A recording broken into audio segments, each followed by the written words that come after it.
اعوذ باللہ من الشیطان الرجیم، بسم اللہ الرحمن الرحیم۔ ناظرین، سورہ رعد مکی صورت ہے اور اس میں 43 آیتیں اور 6 رکوع ہیں۔ یہ صورت بھی ہجرت سے پہلے نازل ہوئی تھی اور اس کا بنیادی موضوع اسلام کے بنیادی عقائد یعنی توحید رسالت اور آخرت کا اثبات اور ان پر عائد کیے جانے والے اعتراضات کا جواب ہے۔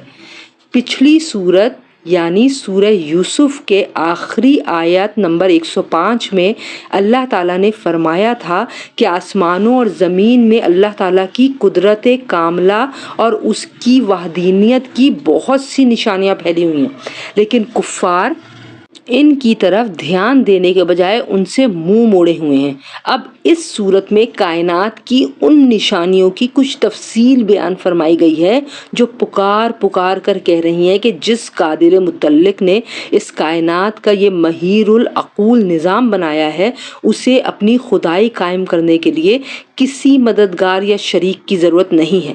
اگر انصاف کے ساتھ غور کیا جائے تو اس کائنات کا ہر ذرہ اللہ تعالیٰ کی توحید کی گواہی دیتا ہے اور اس بات کی بھی کہ یہ سارا نظام اس نے بے مقصد پیدا نہیں کر دیا، اس کا یقیناً کوئی مقصد ہے، اور وہ یہ کہ اس دنیوی زندگی میں کیے ہوئے ہر کام کا کسی دن حساب ہوگا اور اس دن نیکیوں کا انعام اور برائیوں کی سزا دی جائے گی۔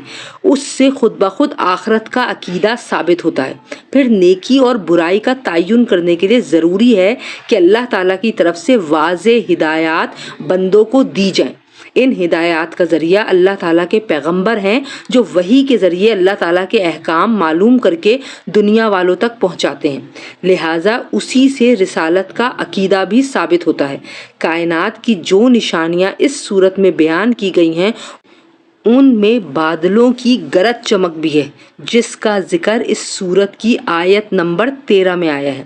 عربی میں گرج کو رات کہا جاتا ہے، اسی پر اس صورت کا نام رعد رکھا گیا ہے۔